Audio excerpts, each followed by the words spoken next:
Hi, everybody. My name's Daniel Conway, and I'm here at the University of Westminster. And thanks so much for coming to the book launch of Olimpia Burchiellaro's fabulous book, The Gentrification of Queer Activism, Diversity Politics, and the Promise of Inclusion in London. I'm just going to say a few brief words, and then a number of speakers are going to talk about Olimpia's book, and Olimpia's going to say a few things as well, and you can ask questions, and then we will have drinks. And if you wouldn't mind introducing yourselves before you speak as well, that would be great.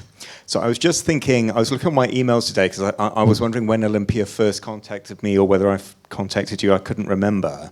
And I saw that you first contacted me in February 2016, and one of the things you said was, I'm finding it quite hard to find gender, sexuality, and queer approaches within the business school. And I think Olimpia was looking to she was at Westminster doing your PhD and was kind of looking for a community, and I consider myself very fortunate that you reached out to me and it ended up in me co-supervising your brilliant PhD. This book and the PhD that led to this book really speaks to our times. And I've thought about Olimpia's research so often. I've talked about it with so many people. It really does speak to the moment we live in today. And I have to say, Olimpia is the most gifted writer, a natural writer, brilliant researcher. And I think there's a lot to complain about in the world today, and there's a lot to complain about in contemporary academia, so that's certainly the case.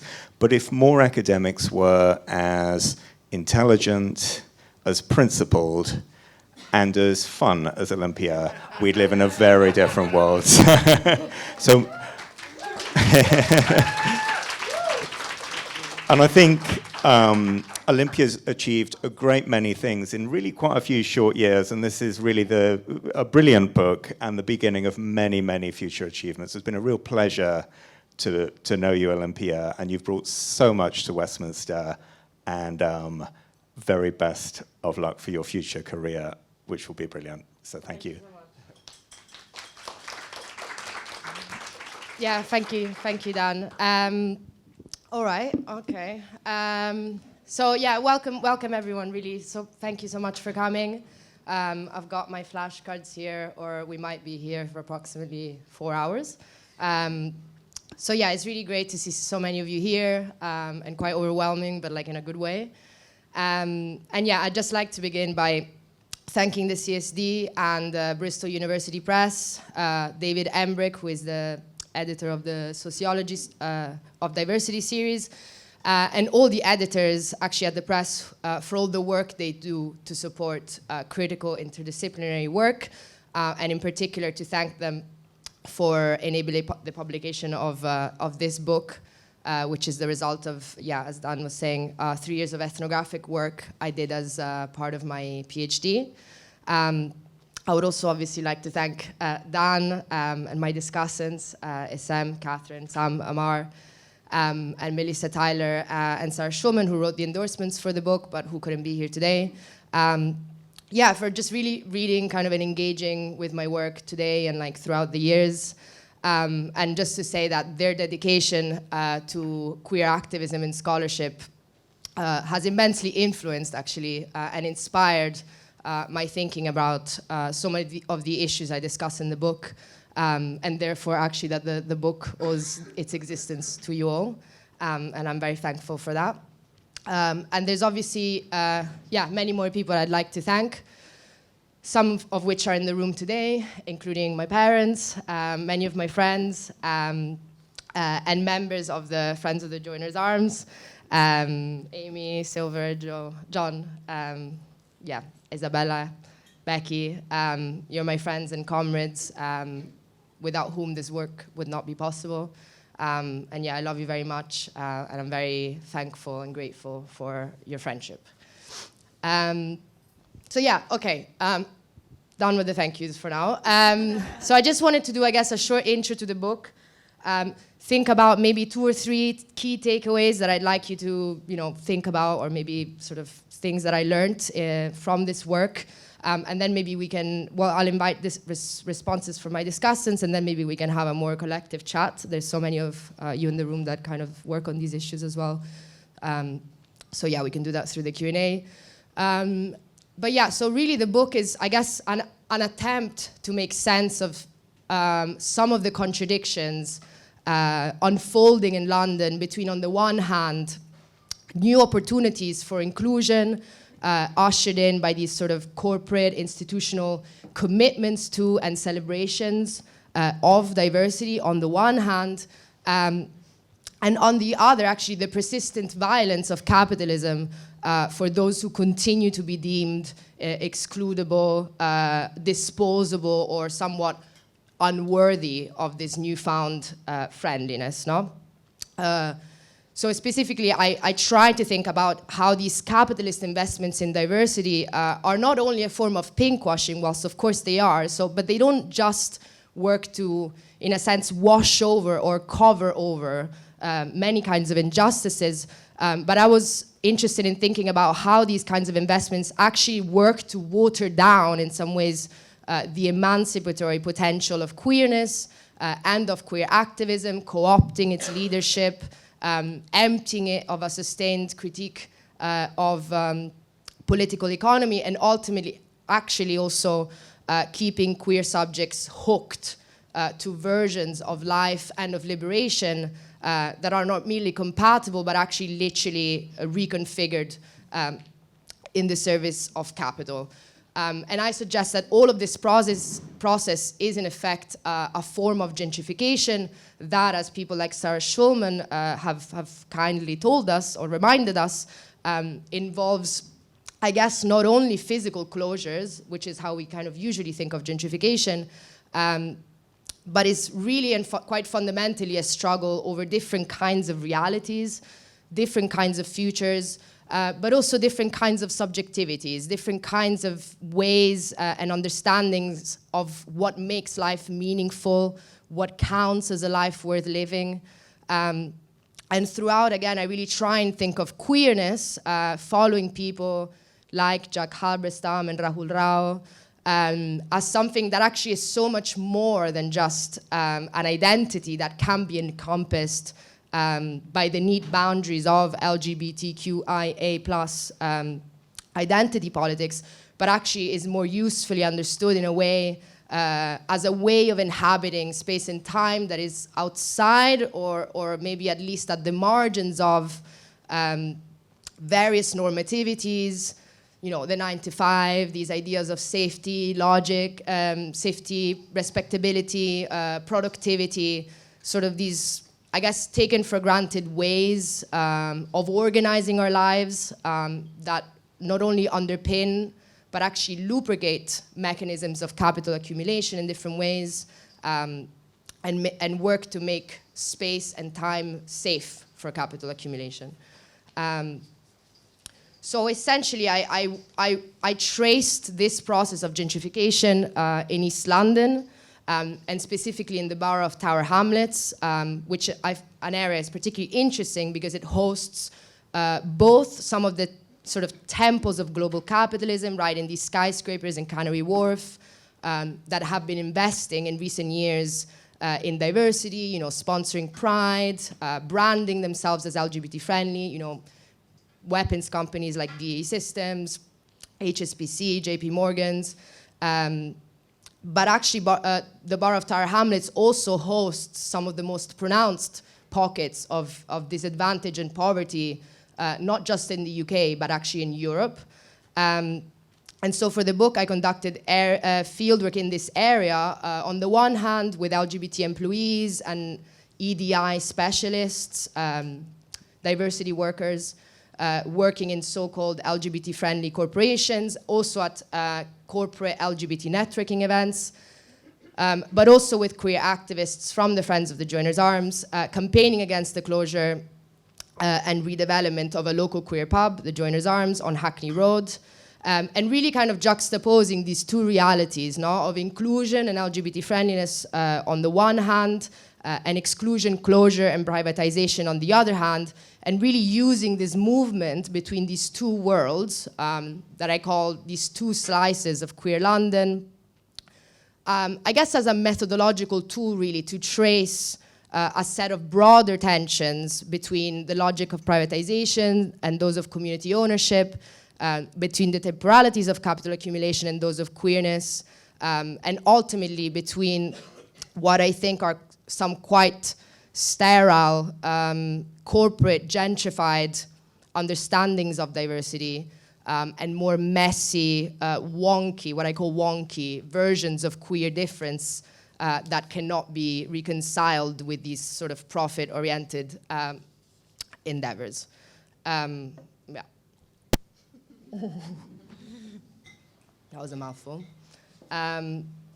So that's the broad overview of the book. But I guess, the interesting question is like, what can we learn through this movement between these two worlds?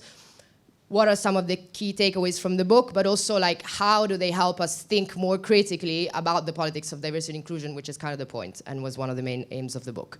And there's 2-3 main things I wanted to convey. 2-3 kind of key takeaways. And the first takeaway is really that it seems that these corporate promises actually only seem to extend to those who are able and willing to make their diversity extractable. And what I mean by that is, for example, in the corporate, in the LGBT-friendly corporate world, inclusion was really dependent on LGBT employees putting their queerness to work in ways that were profitable and valuable for the organization. Although, of course, this wasn't always a smooth process. Not everyone could do that. In the world of queer activism and with the Friends of Journey's Arms, I really looked at how these corporate understandings and these corporate logics actually have also made their way into urban planning. So they're not just in the corporate world. And I looked specifically at how the local councils promise to include a replacement LGBT venue in the site of the redevelopment to try and mitigate against some of the effects of the gentrification of the area on the community, LGBT community. How this move itself actually worked to gentrify or straighten up the queerness or wonkiness of the original pub. And I suggest this shows not only kind of the limits of the business case, or the business case for diversity, which is, okay, interesting, but perhaps not a particularly original finding. There's other people who've done that. But I think it also shows how these kinds of even well-intentioned commitments to inclusion can, in some cases, work to gentrify queerness, bring queer venues into a neoliberal frame, especially when and if they refuse to think of queerness as anything more than the presence of these rainbow flags or LGBT venues charters or simply its value to the nighttime economy. So in effect, the book is really a critique of the value system which underpins extant investments in diversity and through which we value or we think of diversity in the city.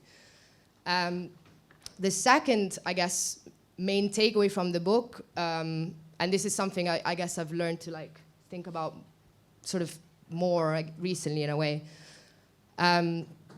is that we should really care about the closure of queer spaces, of course, but not simply because these spaces, because it's good to care, or because these spaces contain these nostalgic memories of a more radical, riotous past, but really because I think these spaces can be spaces for democratic interclass contact for the future. And I'll talk a bit about what I mean by that. So over the past few years, London has lost over half of its LGBT venues. But actually, in a way, extant debates, maybe, have tended to, in a sense, reinscribe the normativity of inclusion, the normativity of this kind of narrative of inclusion, by simply ascribing their disappearance to sort of the emergence of dating apps or to the fact that queer people can now apparently socialize in straight bars. Can't remember the last time I did that, but apparently they can do that. Or that they're all in long-term monogamous relationships and they wouldn't possibly want to go out to a queer venue. And I say this because we find this narrative maybe in quite expected conservative places like The Economist, which is with which I opened the book. But also I think we find this narrative in quite unexpected places, perhaps in the readings of people that I think should maybe know better. And from this normative perspective, the closure of LGBT venues is sad, of course, but it's really the sort of the sign of a more cheering trend to an extent that is then simply reflected onto the rules of supply and demand, and therefore fighting for their existence is like merely a form of nostalgia or naivety, or even worse, a form of market irrationality, right? The worst sin of all. So in the book, I really sort of try and challenge this narrative by situating the closure in relation to a broader history of gentrification, austerity, privatization. Again, interesting, but perhaps not particularly original, because others have done that also. But also, I think more interestingly, by showing why actually fighting for the existence of queer venues is not only not backwards looking, but is in fact a decidedly future-oriented exercise, and that in particular thinking about the kinds of queer spaces that are closing, and the kinds of queer spaces that are being offered as replacements or being saved, is actually one of the key sites, in a way, or battlegrounds, I suggest, for class struggle in the city today. And part of the reason for this is because I think using the work of people like Samuel Delaney, and I think if you're interested in this comes out specifically, or especially in the conclusion, I think, I read queer spaces like the Joiners Arms as places of interclass contact, and suggest actually that diversity politics in its current corporate or neoliberal formulation actually works really hard to eradicate spaces in which this kind of contact can happen, because this form of interclass contact actually threatens straight people, and by which I mean not just heterosexual people, but actually people who live their lives according to these kind of middle-class normative logics, who want to encounter difference, but only want to encounter difference on their own terms, right? So I guess from this perspective, from this idea, so diversity struggles are not just cultural struggles, right? They're not just cultural struggles about recognition, but they're fundamentally class struggles. And that's also why in the book I suggest that so-called Marxists should probably care more about queer issues and understandings. Okay. And finally, and I think this is maybe one of the takeaways that was maybe hardest to grasp for me at the beginning, is that I think we should really take quite seriously the kinds of investments that queer people make into capitalism's promises, and really think about how these struggles that I've just described between these kind of gentrified and more radical or wonky versions of difference, between privatized logics and more kind of egalitarian public notions of collective well-being, how these struggles unfold at a more intimate level in some ways. Really, I think through the labor that goes into trying to live the kinds of successful, productive, and sometimes quite seductive and extraordinary lives promised by neoliberalism, and through the various sort of fantasies and forms of attachment that actually must be maintained in the fulfillment of these promises that are often, empty or toxic or cruel. And I suggest we take these fantasies seriously, not because they are real. I mean, they're real to an extent, but not because they're attainable, I guess. And not simply because they're a product of the economic system, but really because I think they're integral to the very maintenance of this system, and therefore also where we might find opportunities for resistance. And on this last point, I promise, I think one of the key lessons of anthropology for me, and I think where the political work of ethnography or of anthropology really comes out in this book, at least I think, as I understand it from people like David Graeber, but also from my own anthropological teachers, Mina, Caroline, Gabriel also. It's this idea, and I think it's best encapsulated by this brilliant quote by David Graeber, that says that the emancipatory power of anthropology really lies in it showing us that most of what we assume to be immutable actually has been in other times and other places arranged quite differently. and therefore that human possibilities are always almost in every way greater than we ordinarily imagine, right? And I might add in almost every way messier and more anarchic and wonkier than the kinds of fantasies that neoliberalism has offered us as versions of what counts as a life worth living.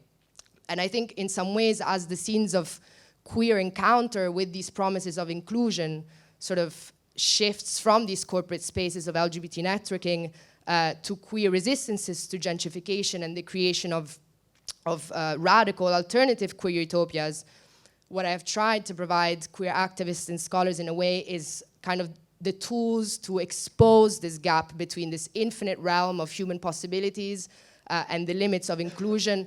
I think really in an attempt to try and imagine a future of queer possibilities that is in fact in almost every way greater than that promised by these sort of happy, celebratory, but yet fundamentally quite conservative and racist, fascist, and quite shitty actually version of what diversity politics could be.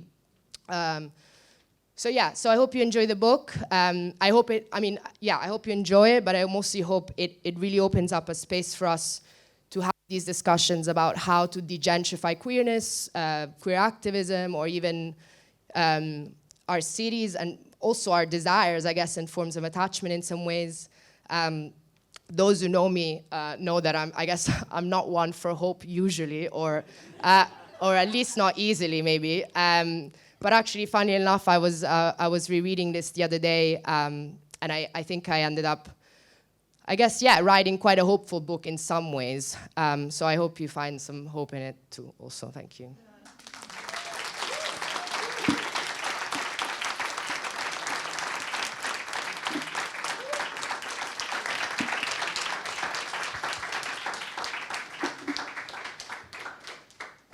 Thank you, Olimpia. We didn't sort of plan a running order, so I don't know if you want to go first, SM, or you happy?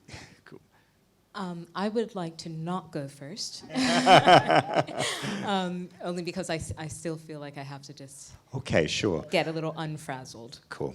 Do you want to go first, Catherine? I'd also. Everyone's frazzled. Yeah. Okay.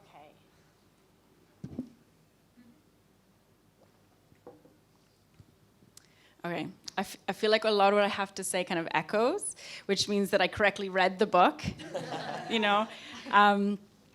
But when you read one of the books of your closest friends, who you already thought they were amazing, right?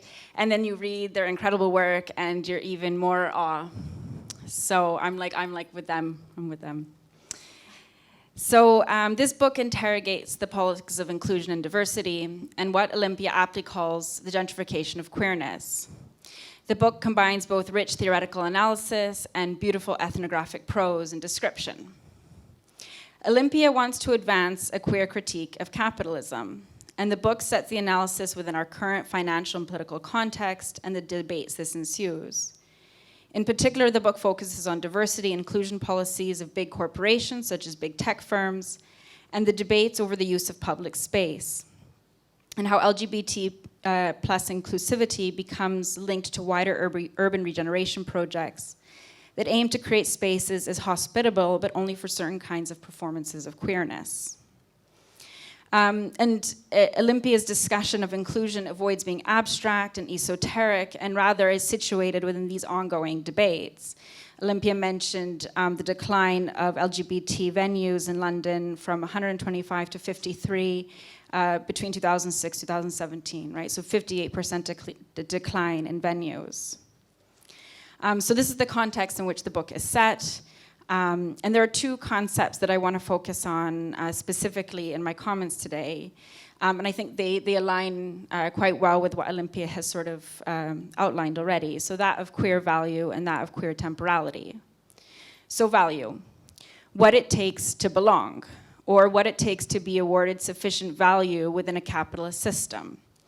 And specifically, how does capital reorganize itself when it's confronted with the demands of queer activists? Right, so kind of setting this in the context that there are queer communities asking for specific things, how does capital reorganize itself?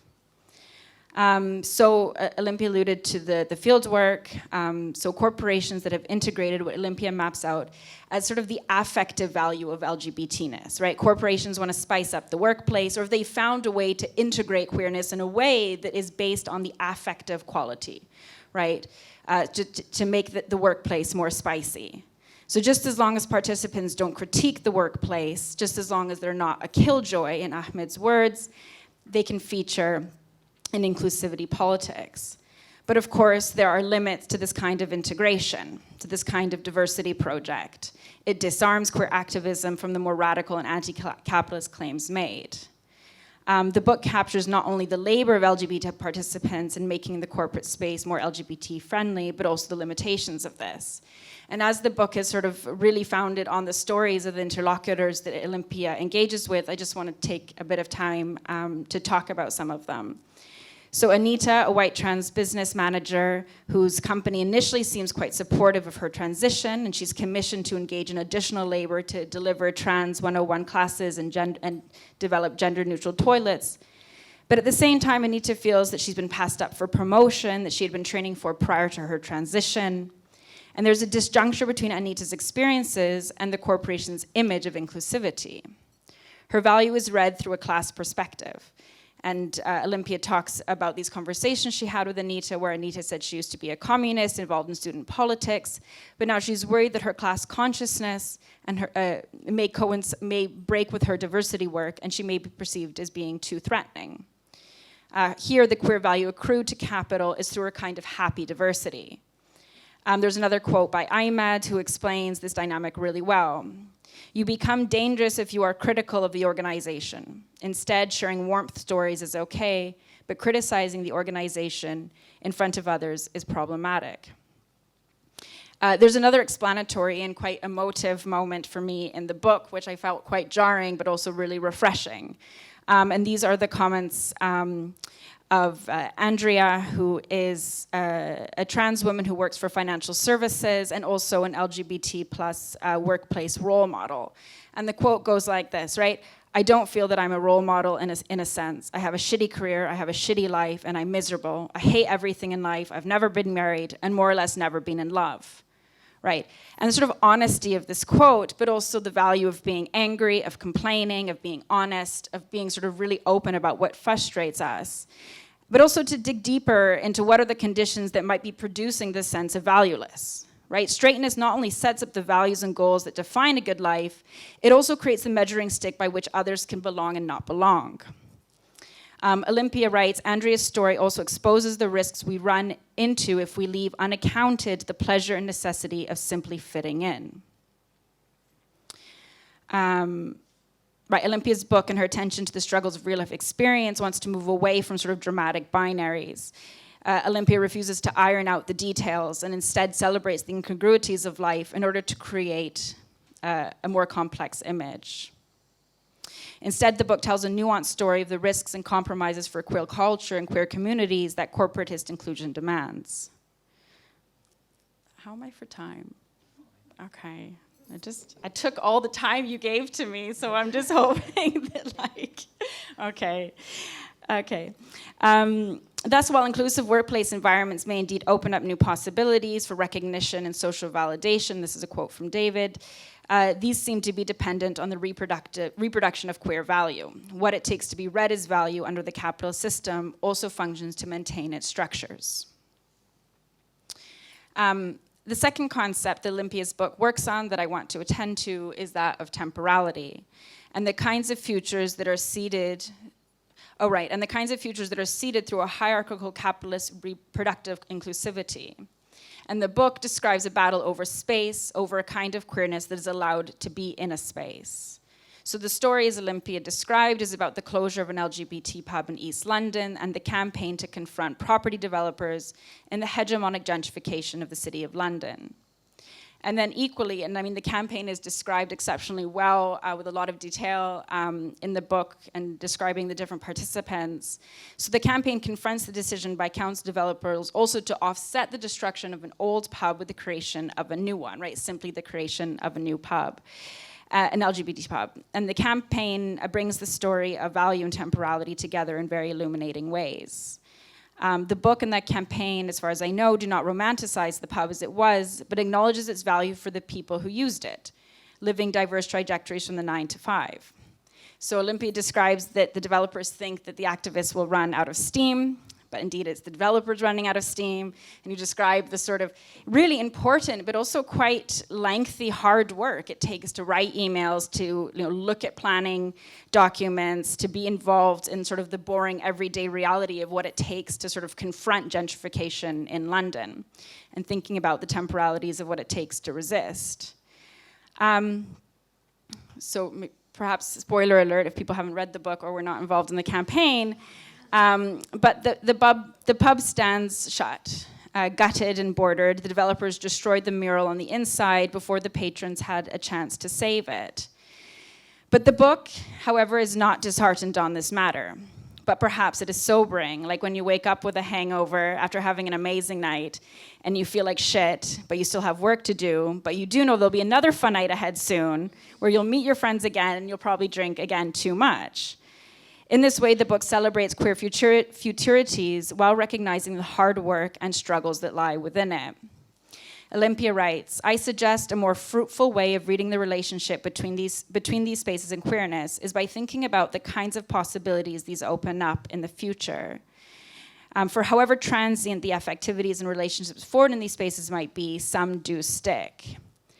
So the book describes the kinds of interclass encounters, the friendships forged in the space, and the kind of futures that are embedded because of the space.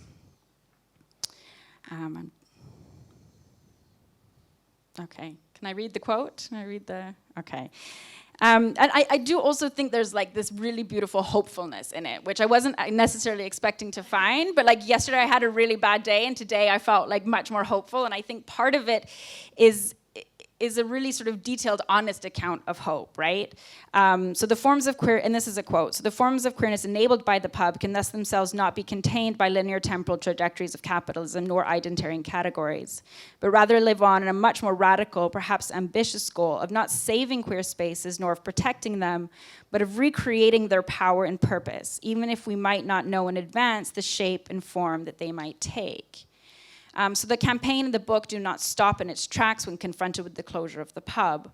Hope is not just located in the space, but in the struggle to forge new possibilities and futures. And drawing upon Duggan and Munoz, Olimpia describes this as a queer utopia, an educated hope which gestures towards the creation of alternative future realities. So while remaining cognizant of the labor and at times compromises drawn in this kind of struggle, the future remains queer. We do not yet know what our struggles will amount to, but the struggle is uplifting, it builds communities, and it's noble. Right? And so I like this idea of the future being very much embedded in the ongoing struggle.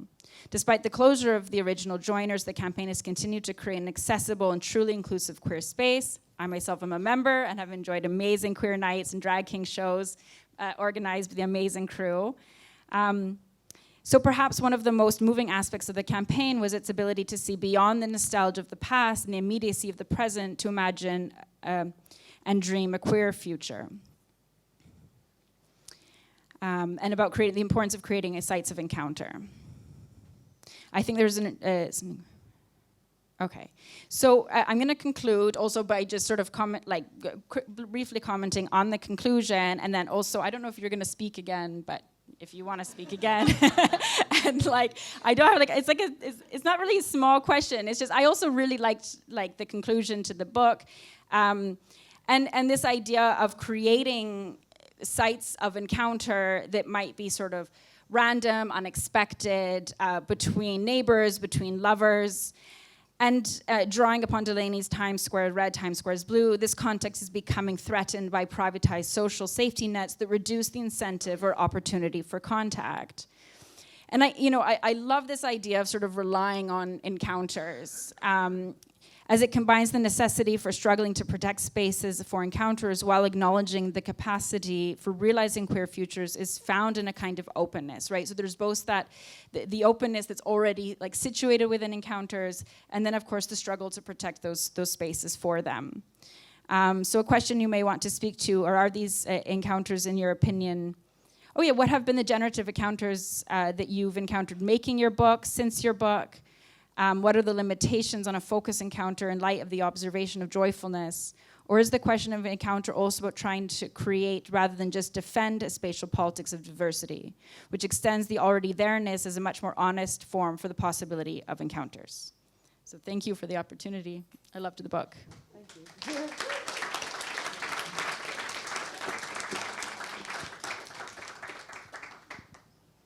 Oh, that's loud.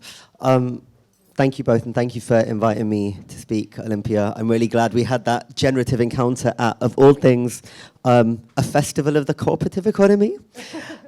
Maybe some of the less generative encounters, but I'm so grateful to have been brought in to speak on this. And I think I'm probably just going to talk a bit about what the book made me think about in terms of my own experience as someone who spent 6 or 7 years working in hospitality as shock horror, a queer person, and kind of the notion of value that kind of I kind of started to pull from the book and understand, and also a little bit about pubs as contested spaces as real estate speculation advanced, across the capital, and how the violences of capital accumulation are generating novel forms of violence that are themselves demanding new forms of community and spatial construction.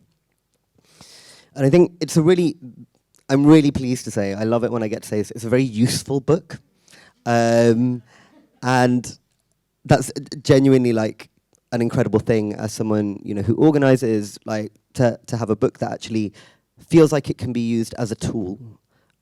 A book where the analysis is sharp enough and clarifying enough that it genuinely offers a route through how we strategize as queer people, resisting gentrification, securitization, border violence, and a whole host of concomitant violences. And so I think it's an important book for understanding the ways in which we make and promote ourselves. And I say that because I'm not someone who is outside of the grift. I'm just going to say that right now, right? The ways in which sometimes as queer people, we do invest, and we are invested in the fantasies and the logics that inclusion offers, as well as occasionally the speaking gigs where they pay really well. It's a really useful tool for kind of problematizing the ways in which the seduction of knowing that I have enough rent to pay at the end of the month can make me think maybe speaking at that tech company really well actually, advance queer liberation. So it's an important book because the way that it provides an analysis of the work that the reproduction of these notions of inclusion does. It's also incredibly important because it returns us, and I use the term returns because I think there's been a tendency broadly on the left to move away from this, but the book returns us to a utopian, but a materialist analysis of inclusion and exclusion. And I think in the book you talk about, Nancy Fraser talking about the status injury or the social slight, conceptualizing of homophobia kind of as a social slight primarily, that is often relegated to the domain of culture. And we see, over the last few years, I don't know how many times, if I have to read another fucking headline that uses the term culture war, to describe the closing down of LGBT venues, which obviously have material impacts and have material roots, capital accumulation, real estate speculation. These should not be novel concepts for those of us on the left invested in building a better world. Obviously, these things are experienced culturally, they manifest culturally. I think Stuart Hall says these things often first manifest culturally as a kind of infrastructural and material basis of these new violences begin to shift. But what this book does really well is expose the fact that the closure of queer venues in London isn't just a kind of collective cultural failure to value queer people enough. In fact, the opposite is happening. And so that kind of utopian materialist analysis is incredibly important, exposing that material underbelly of these cultural dynamics. And I think it's also important because the writing, the knowledge production, if you like, of producing this book has, to some degree at least, served the work of organizing. There's an incredible anecdote in the book where Olimpia talks about the field notes that are being written. our minutes in the meeting, right? So smart. And those minutes then get used as the basis of like an open letter. Babe, you need to read the book. It's really good, I promise. And so that shit I love when like, you know, no, I love this. It's queer. It's great. Get involved. So useful. But yeah, I love it when that kind of, you know, that production of knowledge that often happens within the academy is actually productive and generative and not separate from what is being studied, as it were. And I've also been thinking about this book in terms of another recent book which is useful by my friend and comrade Sita Balani called Deadly and Slick. And that book is about race making and sexual modernity. And the kind of driving force of the book that Sita writes is to understand what we mean when we say that race is a technology of power. Like, I think all of us broadly have an understanding of that as like a slogan, but how does that technology operate? What does it do? In what ways is it changing? And I think in a similar way to how Sita traces over the last 30 or 50 years, the racialization and re-racialization of, in particular, Muslim and South Asian and black subjects in the imperial core, but before that also in colonial territories.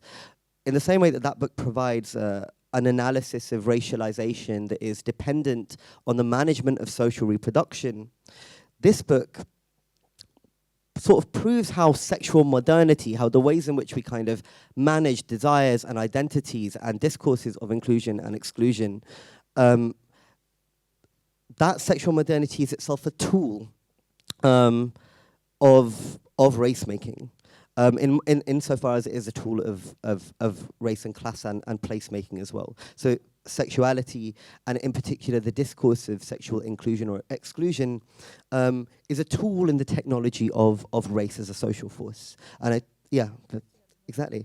And I think obviously how that manifests in terms of gentrification with the disproportionate effects on, you know, not to fetishize too much, but working class communities of color, particularly in Tower Hamlets. I think that's something that's really, really relevant.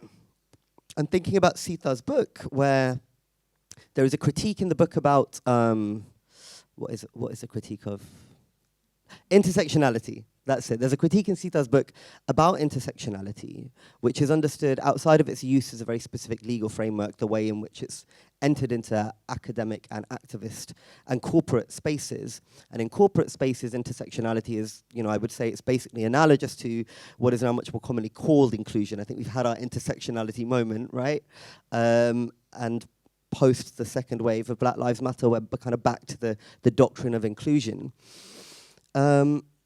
And Sita's critique of intersectionality is that, you know, intersectionality hinges on the frameworks that animate the identities that intersect. So whether that's gender or race or sexuality, these are set identities that intersect, and we take that for granted. And so using that intersectionality as a framework can also be a way of reinscribing these as static identities.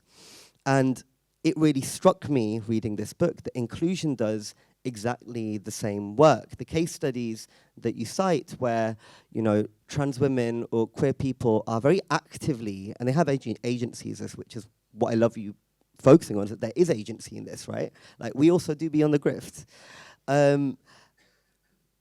The ways in which those identities and the failure to properly live those identities in the corporate world in order to extract maximum value from them, the kind of pressure to turn what we do into who we are and to turn who we are into an asset, that asset, obviously, you want to remain stable.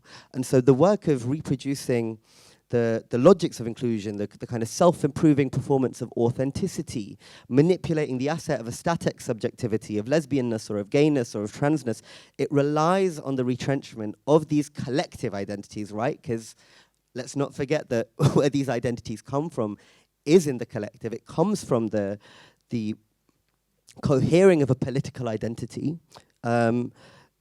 These collective identities become individual qualities that we can then make bank off, right? And I think there's a really, really good job is done in here of outlining exactly how that happens. But how that happens isn't how you might expect, right? In fact, there's a really brilliant coining in the book, which is extraordinary homonormativity. Have I miswritten that? Good, cool. Extraordinary homonormativity. And it's in reference to the fact that when queers are in corporate settings, it's not simply that they're trying to fully assimilate and be like, we're just like everyone else. It's that they're trying to harness an anti-normativity to excel in normative settings. It's saying that, no, I'm not like everyone else. And because of that, I can advance myself within this very normative setting. And that can be the case whether we're talking about the corporation. It can be the case whether we're talking about an area in the process of gentrification. It can be the case whether we're talking about social networks that ultimately rely on the kind of stabilization of the nuclear family as a kind of end goal, right? Yeah. Kind of sip of water. This isn't ordered, these are just my like chaotic thoughts coming out. And I think there's also a really interesting critique in the book of, well not critique, a warning I suppose, of pink washing as a term, which I think is really fantastic. Which is that when we make appeals, as you know, I organise where lesbians and gay support the migrants, we've often accused Pride in London of pink washing, because of course it does. BAE systems should not be laundered, you know, just because they're good to their queer employees. But there's a really striking line in the book where that idea of pink washing is something that demands more from corporations. Pink washing is something that ultimately says, you're not really actually in favor of queer people. You're not really doing enough for LGBTQ people. You're not really doing enough to enact social change in the countries in which you are operating. Is actually an appeal to the authority of those corporations to take active roles in reordering social life, in intervening in politics, in power. And that is at root antithetical to the kind of revolutionary change that as revolutionary queers we want to see, right? That change can only come about through the organization of people within communities. And yet, when we overuse the term pinkwashing, sometimes what we do is appeal to the corporation to be better, to do better, in order to change the world for us. And I think one really clarifying thought that kind of crystallized while reading this book was that I think there's a strong argument in here for pinkwashing as a framing actually potentially to be nearing its end as a framework that is of utility to those of us invested in revolutionary organizing and building a world completely different. But I also no concept of time, so do just give me like a 5-minute warning. Cool. So that's kind of, I guess, like one kind of element in which I've been engaging with the book. But the other, of course, is that, like, as someone who has been, I'm not a bartender anymore, I will say. I quit a month ago. I miss it. But I worked for the longest time at a community-owned pub, at London's first community-owned pub in South London called the Ivy House. And when I got the job there, I was really excited because, you know, they paid a London living wage, and basically I needed a job. Those were the two criteria. And it was a co-op, right? It's not for profits, a consumer co-op owned by the community. And what was really interesting reading this was recognizing the ways in which, like, my value in that pub kind of, you know, had, what's the word I'm looking for? Had currency. I'm a very bad employee, so several times I was meant to have been fired for like not turning up or being late and that kind of thing. And I remember on one of my final warnings, the manager of the pub saying, you know, like one of the reasons that we're not firing you is because, you know, you are an attraction to some people that come to the pub, right? Which, oh, hell yes, come on. But in a good way, and you know, like it wasn't meant in an extractive sense. But reading this was kind of a sense in which I was like, oh, like the work that I'm doing in a hospitality setting also is something that where I'm actively manipulating, you know, the performance of queerness, albeit in a much more chaotic way, right? But more broadly in South London, which is where I live, which everyone from South London will tell you within about 20 minutes, there's an experience of organizing bartenders, right? So I organize bartenders into trade unions, or often through, or often within and against trade unions. And the ways in which these similar discourses are played out is really, really interesting, not just in pubs, but also more broadly. And what is articulated really well in the book is how queerness or LGBTQ plus inclusion, to be more precise, acts as a smokescreen for securitization, or actually is put forward as the logic of securitization.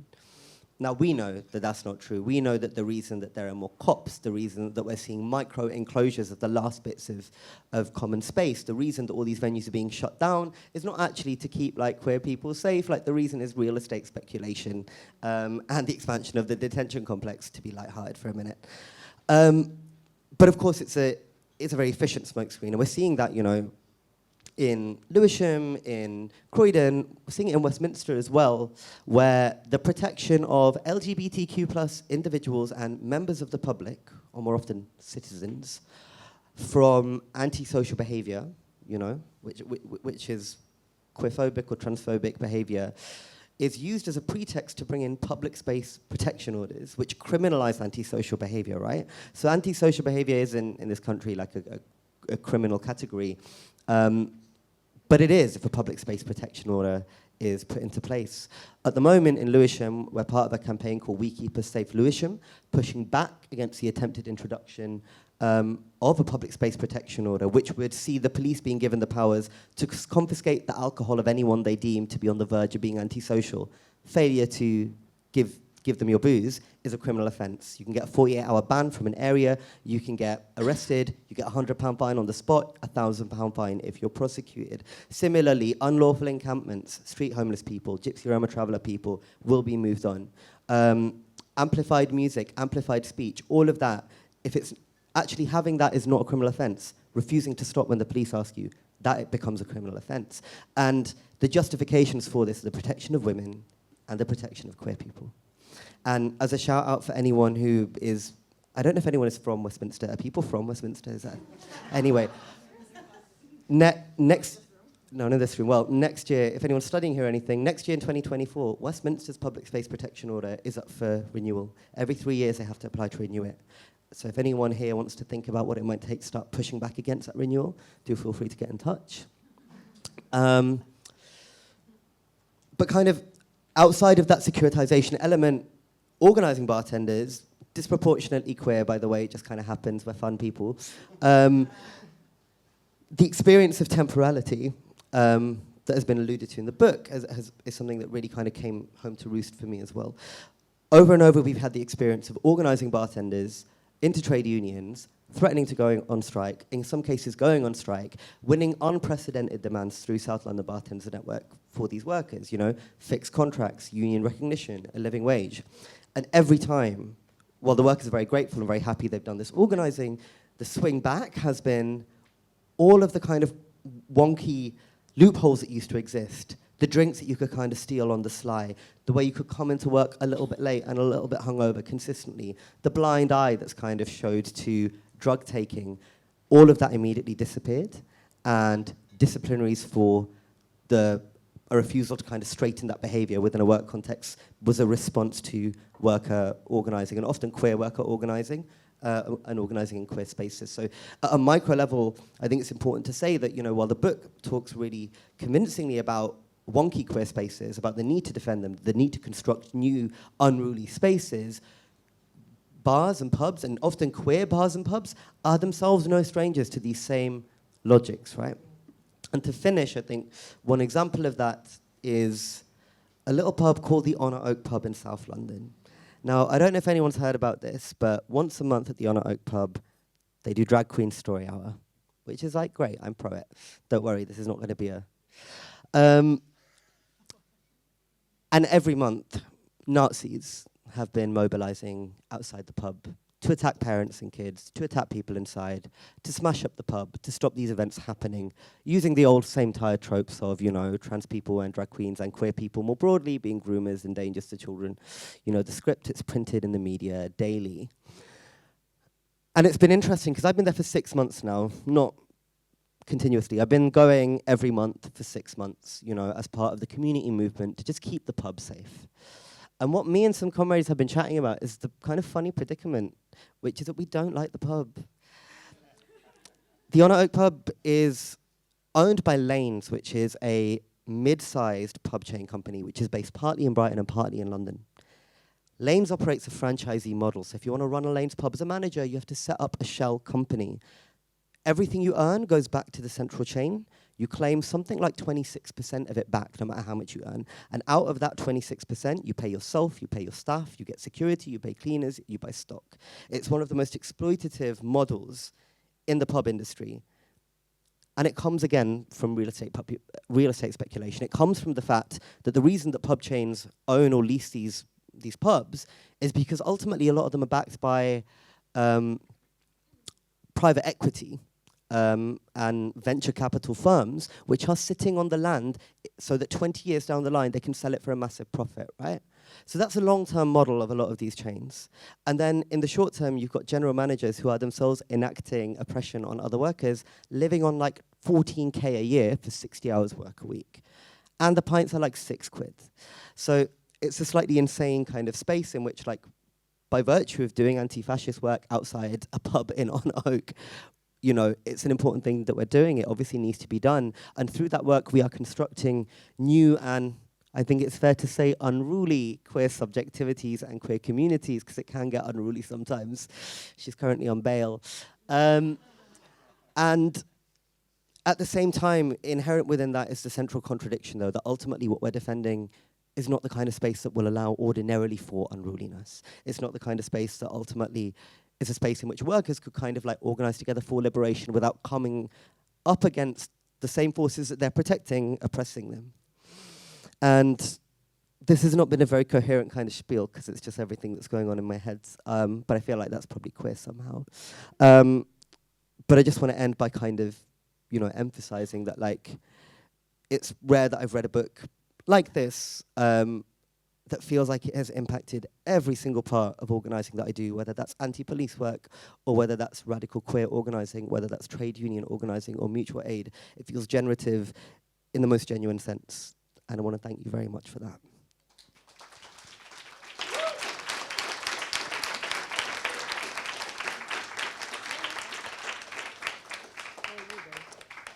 Right, I'm gonna put my stopwatch on. How long do I have? 10 minutes?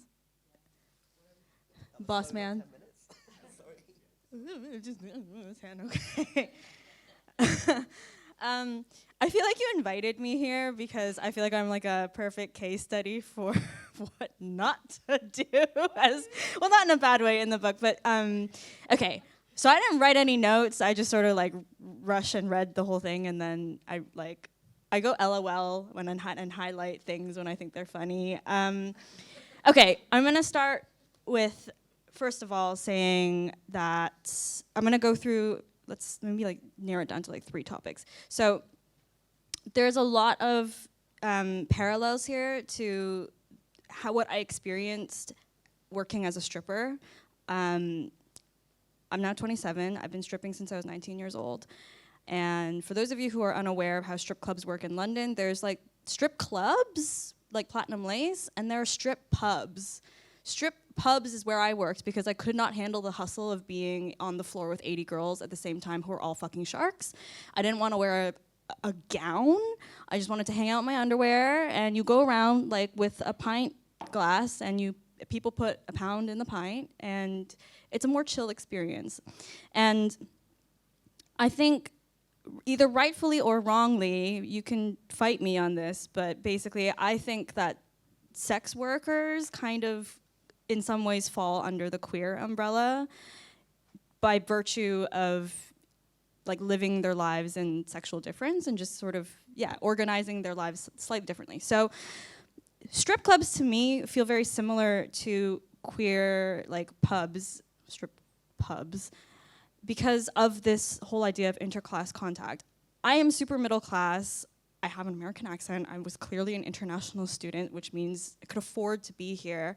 I went to art school, which is already another layer of middle classness. And being in the strip club fucking radicalized me to be in a space where you just met like weirdos and the most random people every single day, but also working alongside women who were sending money back to Brazil and had not seen their kids in 10 years and were like career strippers and the best hustlers I've ever met, completely radicalized me, because I fully understood then at 19 years old, like, worker politics and how to, like, the value of unionizing and what it actually meant to be in an extractive space where the club takes 50%, no matter what.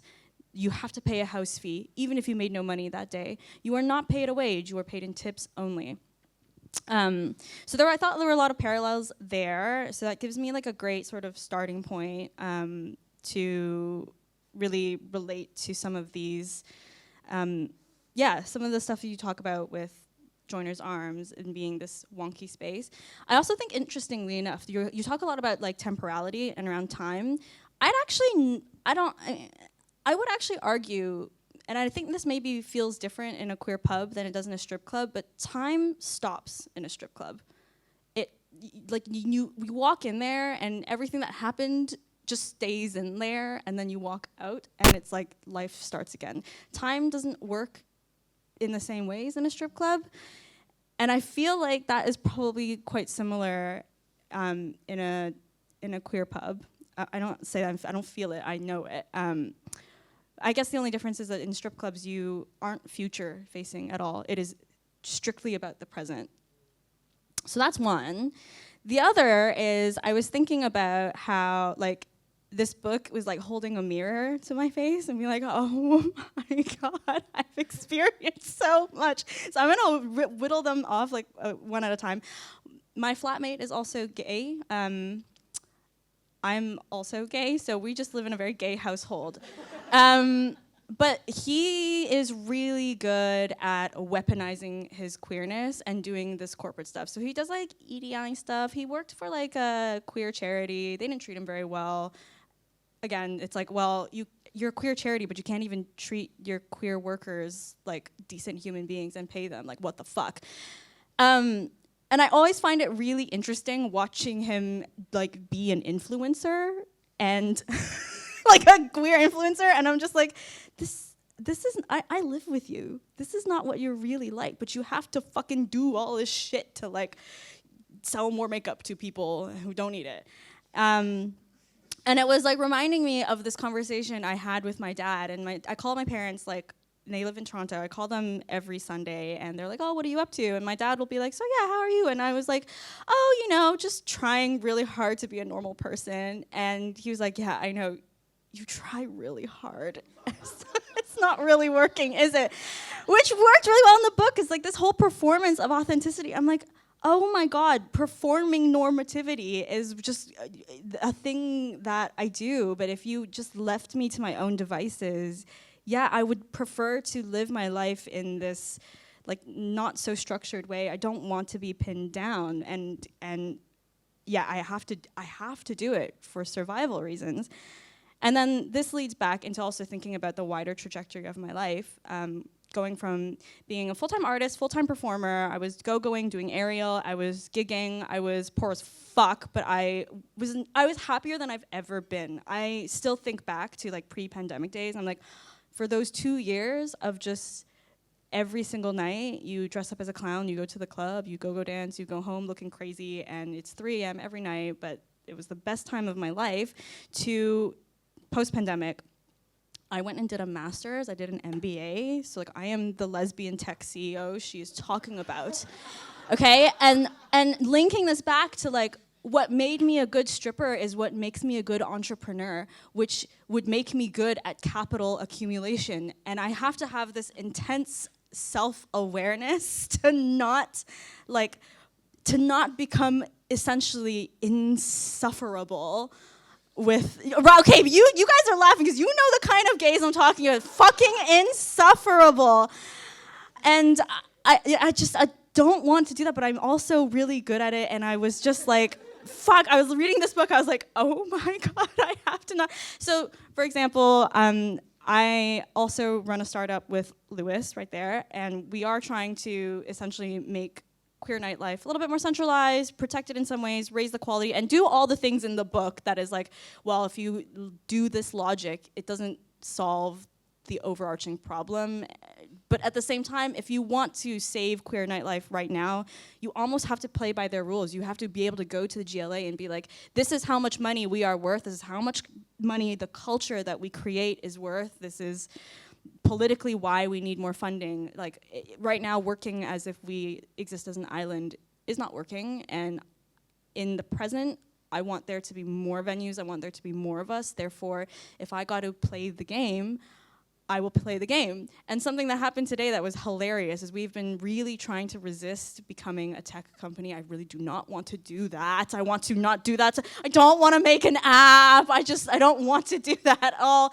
But we had a meeting with somebody that works in tech, and I was like, okay, just based off of your knowledge, we need a website. It kind of probably needs to take, transaction payments, but I don't want to send people to Slack and Google Docs. I want to have a centralized place, blah, blah, blah, blah, blah. And then he goes, this may seem shocking to you.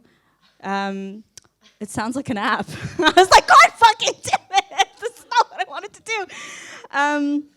Okay, I've got 2 minutes left. So yeah, I had a lot of nice, lovely, self-reflection there. And I think maybe that's the most useful part of the book, is to encourage that kind of reflexivity and self-reflection. And I think it's much more powerful to weaponize your queerness when you know you're doing it, as opposed to having to flip-flop and do it sort of unconsciously for survival reasons.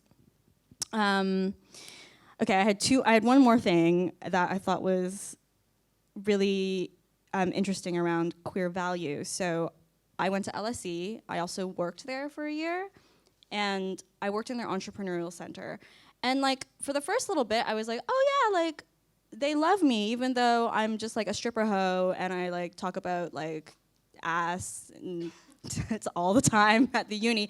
They love me. I found out later that my higher up, my boss, is newly bi, so she has 3 kids, but she also has a partner, and they're all lesbian tech CEOs and blah, blah, blah. So okay, so she sees a little bit in me. They were very forthcoming with their resources, but one thing that I thought was I resisted so much, and it's probably the reason why I don't work there anymore, is they were great, we have found a gay, time to put you in front of children. I was like, holy shit, I do not want to be a role model. No, I don't want to talk to these I don't want to talk to 16-year-old girls. I'm sorry. I don't want them to become like me. That's not the point here, right? Can I use my queer value differently and on my terms? And it was kind of, the whole point of a uni is to make people keep going to the uni, so they keep paying uni fees. So that was part of their whole business model.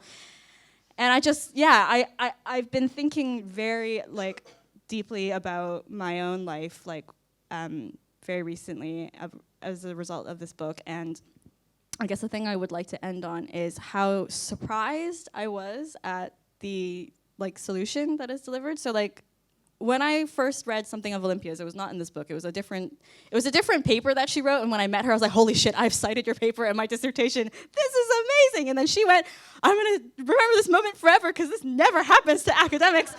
And it's amazing. And it was about, the Joiner's Arms. And so what was the point I was trying to make? So anyway, what she was saying during that interview when I was talking to her was that, as queer organizers, really good at being I don't like this is a problem, I'm complaining, and then potentially not so great at producing solutions or offering something immediate that could help.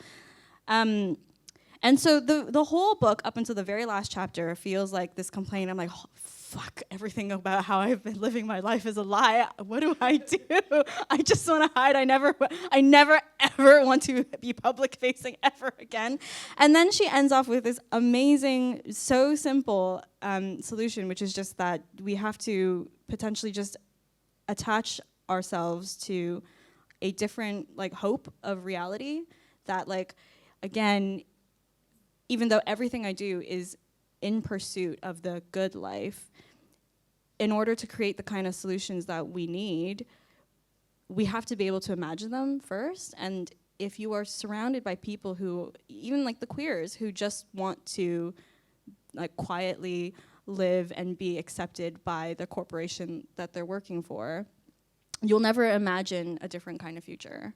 No shade to those people, because I was also thinking about this. I was also thinking about, like, okay, so the politics of inclusion, like, do I even want to be included in a place like this? Like, nah, this doesn't, like, I'll tell you a story. Like, I recently went to go pitch at Deutsche Bank with the Bitten Peach, who are a queer Asian cabaret collective. So I told them, listen, if you want this fucking money, you need to show up in drag, because you need to show that this is the product. You have to, like, from an entrepreneur's perspective, it's perfect. You don't have to demo a product, you just are the product.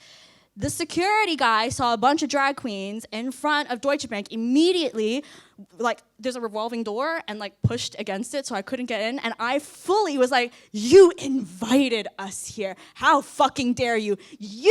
I get paid $18 an hour, I have a master's degree, we belong here. And I complained to CSR later, but it was like a real stark realization of, like, yes, they have all these CSR complaints that are supposed to be for, like, queer people, but, like, at the end of the day, you do not belong there, and they know that, and they'll fucking gatekeep. That's what gatekeeping is. But then I also thought about it, like, separately, and I was like, I don't want to live in a world where, like, corporations no longer feel like they can pink wash, because that is slowly happening. And I was listening to a podcast about, like, the New York Times and their, like, war on trans folk, and the Target situation and the Bud Light situation. And I was like, as much as I think those pinkwashing and, like, corporate queer campaigns are just a load of shit, I don't want to live in a world where Target does not feel safe producing, like, shirts that say live, laugh, lesbian. Okay, and with that, I'm going to hand you the mic. That's it. That's my time.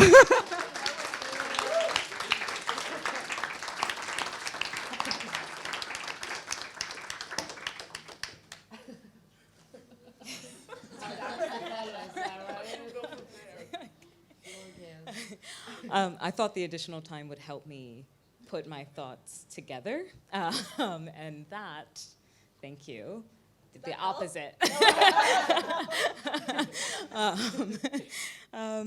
Okay. Hi, I'm SM Rodriguez. I do work at the LSE. What department? Yeah, so assistant professor of gender rights and human rights in the gender studies department. And come from a background of abolitionist community organizing in New York, and this is my first time meeting Olimpia, is through reading this work, and actually I'm just very grateful to be here and very grateful to have received the invitation to read your work. So I've written on gentrification as well, and the kind of violence of it and the carcerality of it.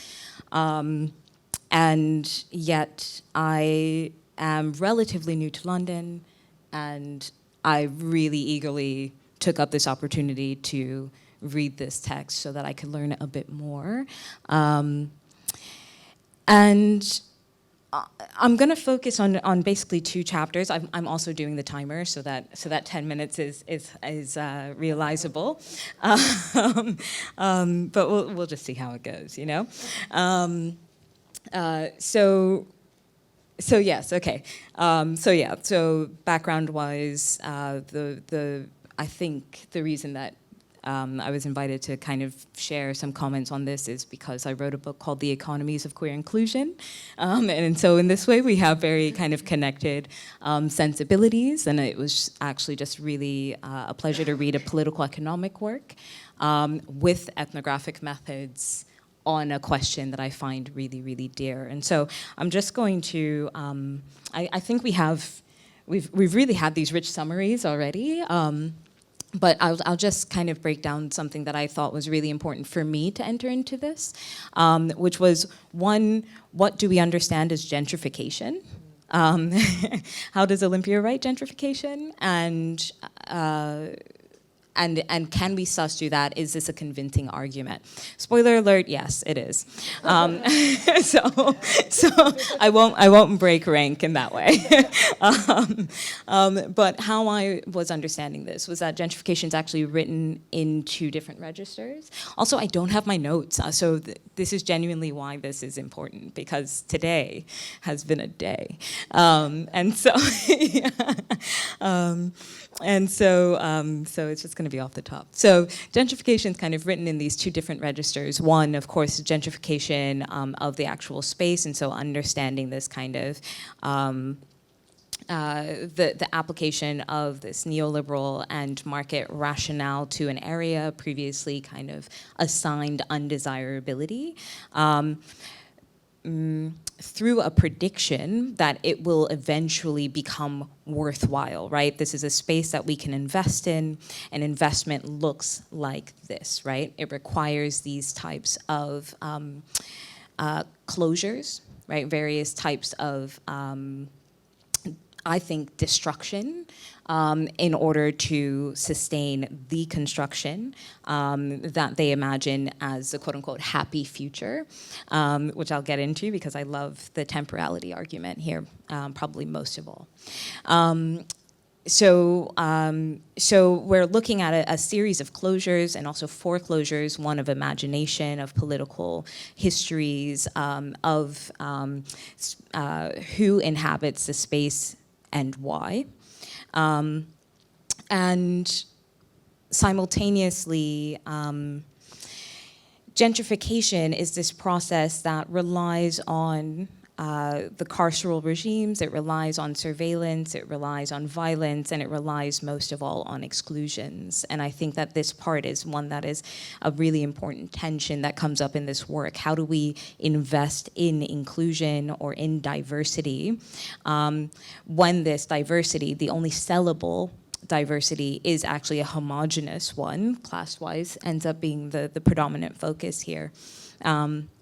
And also, how do we create an inclusion, as in we're going to replace queerness with an LGBT venue? And I really appreciate that language. I think you use that quite specifically. And so how do we replace this with an LGBT venue? Because London, of course, is an inclusive city, right? But as we're hearing, this form of inclusion relies upon several forms of exclusion, and an exclusion that's only made possible by a dehistoricization of the space itself, and of a reimagination of what is there presently. And I thought that was really, really great. But the second register of gentrification in this is actually a bit more metaphorical, and of course, absolutely say no, if that word, for whatever reason, isn't it, right? But there's also a gentrification of queerness itself. So there's gentrification, right, as an economic process that we can understand that aids in a change of queer activism or a reduction of queer spaces. But there is also gentrification of queerness, as in the same form of flattening and the creation of marketability in a space that's required for gentrification to prevail. So an area like Tower Hamlets has to become desirable and has to be marketable through the construction of this future, right? Imaginary. So in order to do that, right, queerness actually has to go through the same thing. So now queerness actually just means LGBT. I'm gonna actually stop there, but LGBT as you know, if we want to think through the way certain actors may be folded into these normativities, and so what happens when queerness is depoliticized in this way, and queerness can be co-opted or taken into, incorporated into this machinery, this capitalist machinery, right? The metaphorical take on gentrification in that way actually then becomes that queerness now is sellable, dehistoricized, appropriated, simple, and it's cute, but it's not sexy, right? Because sex, not in this way, sells, right? And so I think that that's a really interesting way to think through gentrification and the ways that we see Olimpia writing this in the book. Well, I think two of the striking chapters that show those processes are the one on lesbians who tech. No, I'm joking. And the chapter on Joiner's Arms. So and the temporalities. So I thought that that was really interesting. So for the first bit, with the gentrification kind of metaphorically taken, I thought that it was really striking, and I would just highly recommend this chapter. See, these are the thoughts, and this is why I need the timer, because I can't do this to you. I refuse. So in thinking through the lesbian tech CEOs, right, and CEOization of queer politics. So there was a really interesting development there where this usage of one's sexuality is creates this extraordinary homonormativity, right? So not only can I work in this job, but it is because I am gay that I can understand or that I have these certain types of attributes that make this corporate environment, in that case, I think it was HSBC, a flourishing bank, right? And so, but the lesbians who tech, that scenario, and I don't know why I can't remember this name, because I really thought, wow, this poor person, it's just consistent critique, but righteous critique, had basically appropriated, or the space had appropriated kind of Black trans lives matter, and therefore erase the history and the present reality, right, that leads to a movement such as Black Lives Matter in their storytelling of how progressive this space could be or why they were social justice. And so in this case, gentrification of queerness ended up being this kind of the way that the identity itself changes, but then also how queer activism becomes flattened, and its timeline changes, and its impact changes, and its future changes, right? And so I thought that was just a really striking chapter that I would really recommend everyone read. Obviously, I recommend that everyone reads the entire book, but these are academic books, and sometimes I understand one doesn't do page, right? So I would just say that I really found that was the way that the capitalist kind of logics or this neoliberalism changed the temporality or reimagined queer activism and the histories of activism that feed into or relate to queer activism was one that was very interesting. And so in this sense, I guess gentrified time is something that was coming out for me quite consistently in this book that I thought was really, really beautiful. I've just gone over 10 minutes, so I failed, but I'm going to continue. Just briefly, to say that this role model idea for me was most striking when people did wholeheartly agree that they were role models and they were selling themselves as role models. And then there are these books, right, this kind of top 100 LGBT, et cetera, right? What happens to our imagination of queerness when role models are disproportionately CEOs or tech leaders, right? What does that mean for who we imagine should be, who we imagine are contributing to queer safety or queer joy, queer survivability, et cetera, right? When it's specifically based on this model of corporate success. And that question, for a lot of reasons, just I found very, very stimulating. Now, the other aspect of dehistoricization that I think came out and kind of the creation of a gentrified future, right? So this reorientation of time was this chapter on Joiner's Arms, but I think specifically it was the 5th chapter that kind of developed this almost a versus model, right? So there's the type of time, there's developer time, there's business time, there's corporate time that relies on an imaginary when in the project of gentrification, that they have entered into a space that has no real history, right? The history in and of itself is not important, it's not valuable, right? Crush it, recreate it, and project a future. Now, this future in and of itself was a compromise, which was a replacement LGBT venue, right? Devoid of any historical connection, devoid of the same type of possibility, et cetera, et cetera. And that very, very really kind of transformed the spatiality of queer activism itself, so that queer activists no longer could use this space for political aims, right? Because if queerness is no longer political, why would that be something that we care about in the present, right?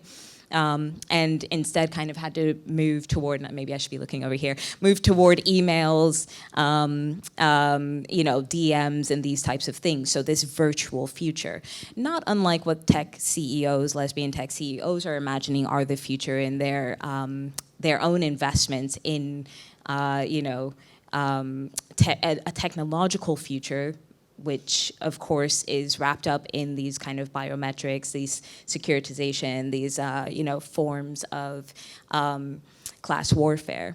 And so in the creation of this new time, then we see the hopeful bit, right, which is the activists kind of who have history, and that history in and of itself is held through the intergenerational contact, which I think we spoke of interclass contact here, but intergenerational was important as well. And then the presence, the political presence in and of itself, and then the queer utopia as an alternative future, one that is not just a happy future, because maybe happiness is not the end goal or what we need in the future, but rather continued developments, continued queerness, continued kinship, continued, you see what I'm saying, growth in and of itself. So I just wanted to point those out. I did want to ask a bit, because Tower Hamlets, there was this juxtaposition of these colliding worlds that I thought was really important here, between the highest paid people in the world being next to a wait list of 20,000 people, I think, who have to wait for a 4-bedroom home for 10 years, right? So, that juxtaposition, of course, for me, I'm reading not just as a capitalist, not just indicative of this capitalist project, but also a racial capitalist project. And so I guess I was curious about where racial capitalism fits into your analysis and into your ethnographic experiences. And then I just want to thank you again for the book and also the opportunity to read it.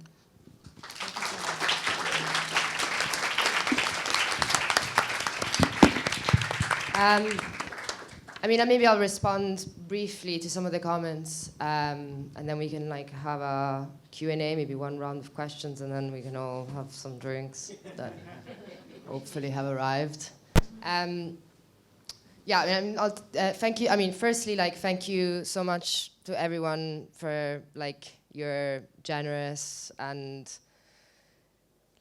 super engaging and fruitful and sometimes chaotic comments. I'm incredibly grateful. Yeah, this has been amazing. Wow.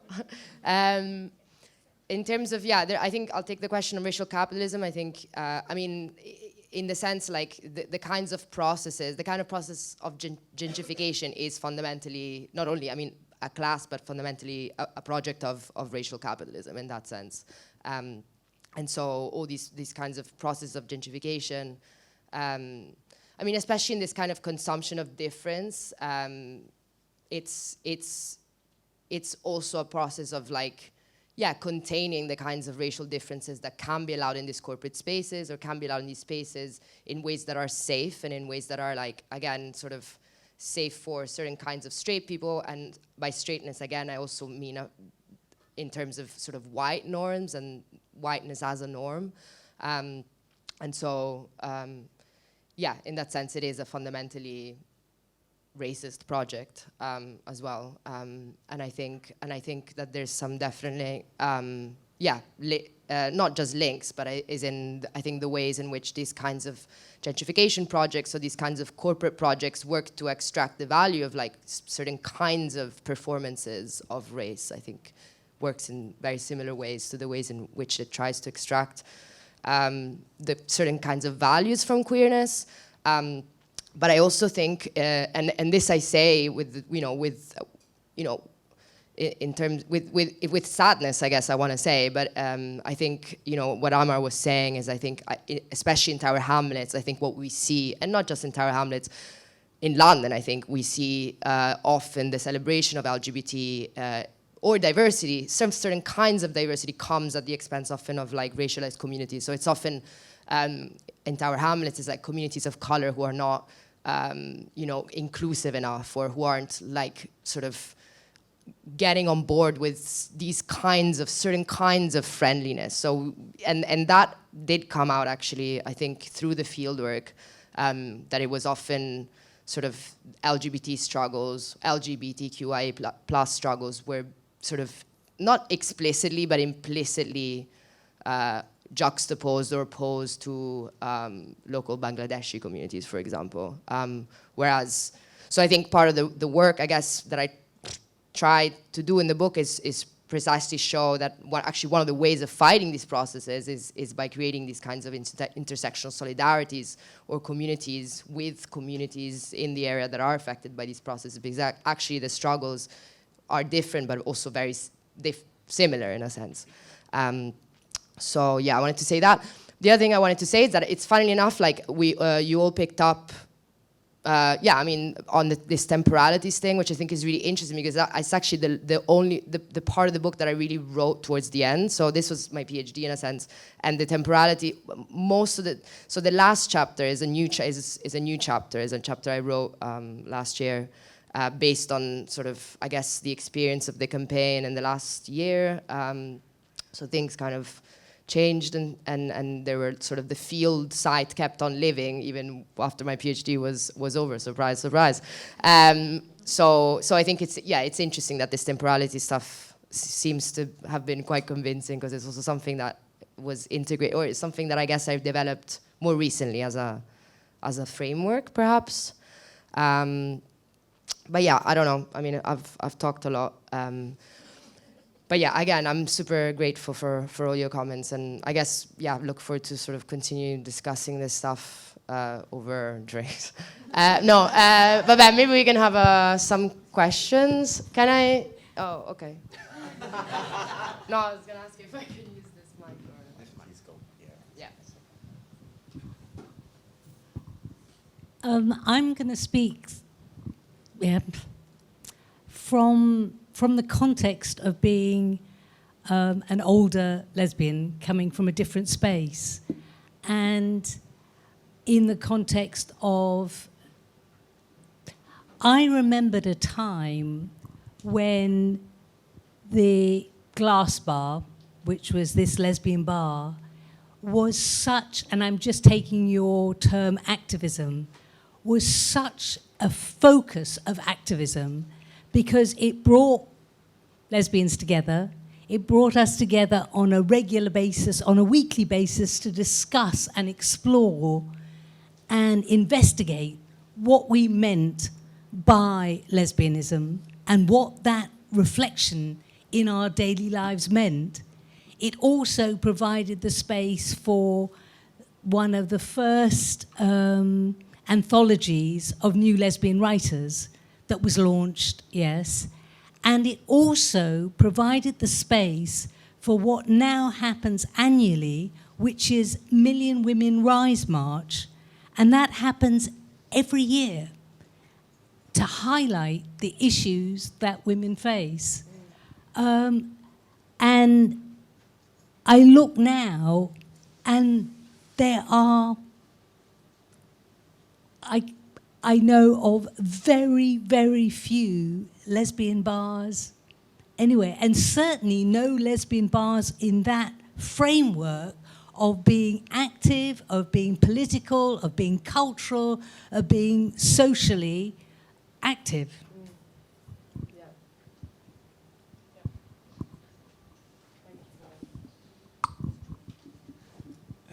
Hey, hi. Thank you, Olimpia, and everybody for this really interesting discussion. It was very validating, and I think the idea of queer value, I think it even works for us as academics, how institutions are extracting our value. I think of my own institution, it's like saying, what have you done for queer lives in your work? And then I say all of the things I'm doing every day for trying to come to transformative politics, and then they use it for the Stonewall ranking, but they've never acted. And I told them, like, I've done all of this despite you, because you do nothing to support me, and yet they get some silver award or whatever, which I think really highlights how it's just not just here, and I think highlights the value of the book beyond the book. But I was thinking something else, like the COVID-19 crisis and the shift in queer nightlife that happened since, and I think there is, I'm thinking about it maybe as like creeping normativities. It's not just the spaces that are being closed, but who's occupying spaces has been changing.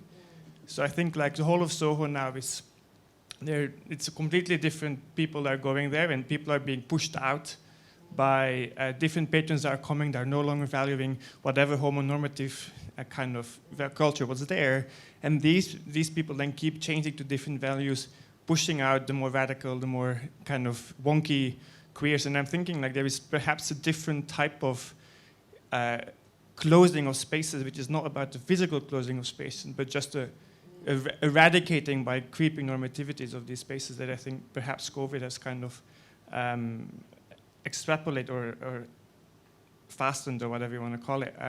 So I just want to kind of, I guess, pose it as a kind of, I'm curious to see how you see this as someone who's actually worked on it a lot more. Yeah, I mean, I don't think I like thought about the COVID situation. No, as in like not in specifically. What's that? No. No, in relation to these things. But I mean, yeah, definitely, as in like spaces can get gentrified, and by that, I mean, they don't just, that they close. Like they can be still open and count on a map as like an LGBT venue or whatever they're doing now. But yeah, but definitely, and I think that like, yeah, and I think the kinds of things you're describing, I mean, I'm not naming names because it's like shady, but also because of this university comment, I probably shouldn't respond to that when I'm here being recorded. But yeah, it definitely happens here as well, by the way. But what? Have you seen the big rainbow flag outside? No. But yeah, like as in terms of like these kinds of interclass, yeah, I think it's like, you know, it's like gentrification is also like it changes the kinds of people who are in a space.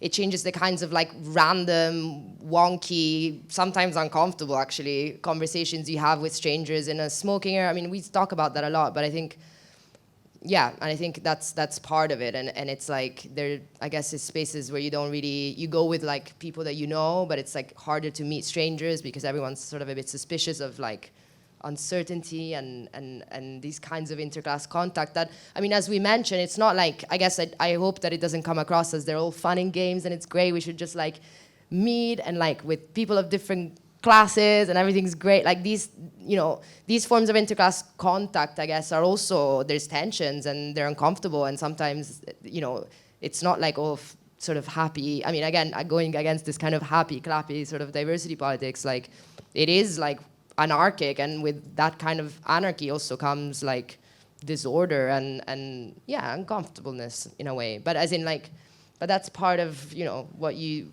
part of the thing, you know. So yeah, I agree completely with your comment. Yeah. Can I come in really quick? Yeah. Because I can't help myself. Can't wait. She loves the mic. I think that those are really, really good points. I think it's really important to remember when we talk about the impact of COVID on like businesses and pubs are businesses, right? Like these queer spaces that we love are spaces of transaction within wage labour. And it's really important not to kind of lose sight of that too.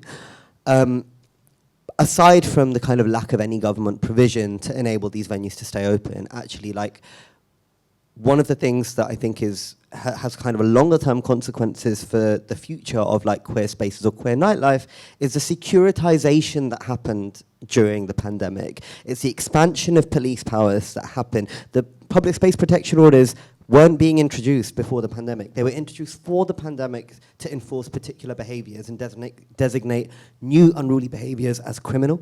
And they have then been deepened and expanded, and there are arguments to roll them out all across the country, either by councils or by the police. So you can trace that, you know, to what was happening in the pandemic, although of course state violence is nothing new. But it's also the case that when we think about where are these like wonky or unruly queer spaces in a city like London, where the contradictions and the violences of like capital accumulation feel like, since I've been here in the last 10 years, they have never been so sharp. While it's important, I think, in one context for us to bear in mind the important analysis in the book about, how discourses of inclusion can be mobilized to hide that very violent work of racial capitalism and gentrification. Actually, it's also important to remember that the speed at which things are changing right now means that those logics aren't even always needed. And so, like, the venues that are closing in the pandemic because of lack of support, if you trace it back, they're not closing just, because there's a lack of support and they can't keep going.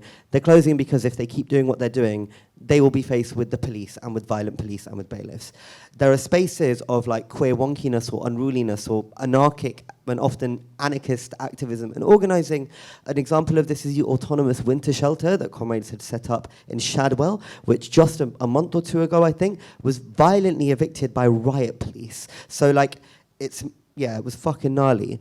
And it's so, I think, so important to remember that when we talk about, the closure of queer spaces and the disciplining of queer spaces and organizing, like, what it always does come down to is that all of these discourses are ultimately masking brutal police violence. And that is what underlines literally all of these discourses that we are having to contend with. And I just think, thinking about COVID, it's important to remember that there is a through line there.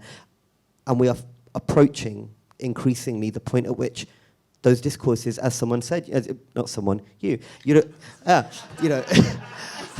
said a thing. You don't want to live in a world, where it's unsafe to go to Target and because and that kind of, because that means that those discourses in the kind of liberal imaginary are still able to harness some semblance of kind of like what's the term I'm looking for? Restraint by the state. And we are moving towards a point where actually these discourses will not be used at all. And it will be riot police for all of us. But I'm just like a happy guy, so I just wanted to say that. I kind of would like to end on that note. There will be riot police for all of us. Maybe just, I think we'll end it there just because I don't want to keep people for 2 hours. No, but it's like 2 hours. Jeez.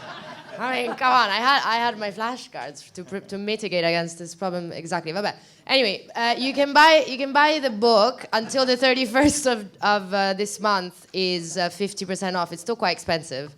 Talk to me later if you think that's a problem. Over drinks. And we have the room until 9, and just come chat to me if you want to keep chatting or chat to someone else. I don't know. Thank you so much. And thank you so much, everyone. Thank you.